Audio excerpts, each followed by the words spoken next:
So policy-wise, how do we deal with the redlining that's going on? We're not going to make everybody a homeowner overnight, and if you have permanently affordable rental housing with strict rate controls where you know if you can afford it today, you can afford it tomorrow, that's a start. But we definitely need to invest more in helping people buy their homes. The city is sitting on about $3 billion in its bank account, and it's had this policy in recent years of just building up, and of course that's our money, that's our taxes that are being paid in. We could invest that in helping people buy their homes, with them paying it back maybe when they sell their home, but rather than sitting on billions and billions of dollars in the city, we should be investing in people, in things that will build equity, knowing that particularly Black residents have been denied opportunities to build wealth for decade upon decade upon decade. That's what I was going to point to you for this, for the answer to this question, quite frankly. It's prudent. It's financially prudent that the city has a rainy day fund and they build up dollars, but guess when it comes to housing, it's raining. We're already in this situation right now, and so we need those dollars. The city needs to be working with us as well as other organizations to having dedicated funding streams that are going towards preserving to a higher degree. We always hear the city say, or other organizations say, we're working on affordable housing, but our first question always is affordable to whom?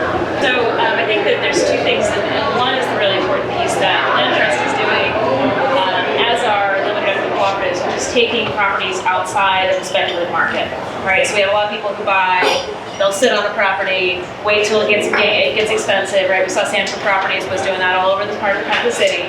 And then they sell high and no one else can access, right? And one of the things that the Land Trust does is sort of takes it out of that. They take the cost of the land, which the land is what actually changes in value, not the building itself. So I think the more that we can do that and actually put the land in community control, whether that is through limited equity cooperatives, through Land Trust, I think that's big. The other thing is we need to talk about zoning. Look, why are people not living in Ward 3 and why were people moving across the park in the first place? Well, it's because Ward 3 has a lot of single-family homes on large lots. So I think the power of the local money is really, really important here, and it's why we need to at least double the local housing trust fund, because that gives you the power to buy down that affordability. They're going to steal the word affordable, whether it's a rent for $800 or $2,000. They're just going to say, oh, it's affordable, anything below market. And it's our job as a community to say what we say affordable housing.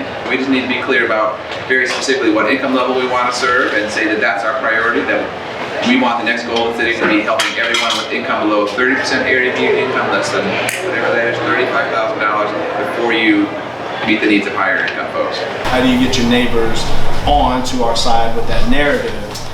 One of the ways that you can look at it, and it varies from model to model, but the way that we do with the affordable, with the community land trust, that we're able to provide affordable housing without it on a for purchase basis, on a for sale basis, that doesn't affect the home values of our neighbors. It's stated, the idea that DC is a progressive city by nature, but when you get to people's pocketbooks on an individual basis, you have to get over that hurdle first in order for them to come back to their kind of natural progressive predilections.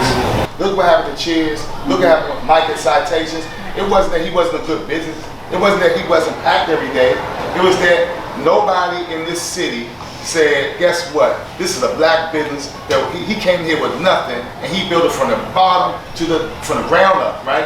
And we let that brother close down. That should have never happened. That should have never happened, but we let it happen. If I take my land trust hat off, I'm a small business owner here in the community, and the idea that we can have commercial space that we could afford, we're searching every single day to try to find an opportunity for that. And then whether with yourself or other business owners in the area, looking at the idea of like, how can you buy, if your building goes up for sale, and with Mike, if your building goes up for sale, is the city backing you the same way they back Starbucks? Now with my community land trust hat back on, that's something that we're actually doing and that we're looking at, is the idea that we can preserve community-focused, community-serving nonprofits and even small businesses that are for-profits in community spaces and provide those affordable rents. I'm going to call out my friend Brandy Summers did research on H Street, and one of the things she talked about is not just can you afford space, which is enough of a hurdle, but is the neighborhood able to support your business? And that's not just the people around that are there, but that's the people who come in to use your business. So I think we also have to think about not just can you afford the business, but is the neighborhood there to support the types of businesses that the neighborhood that they need? You know, the rent control platform for the Reclaim Rent Control campaign is to say rent shouldn't go up more than inflation. Currently they can go up 2% beyond inflation.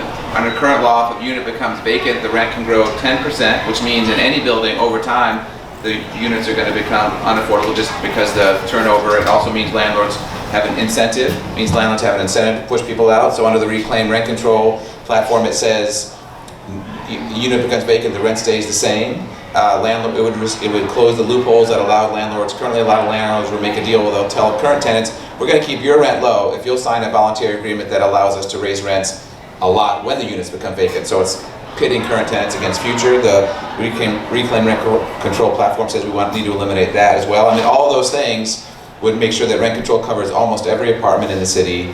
It means that if you can afford your apartment today, you should be able to afford it next year, 5 years from now, 10 years from now. So it's badly needed.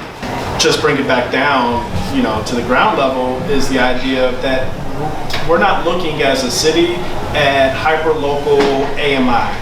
They're not looking at what's our community. So AMI is area median income.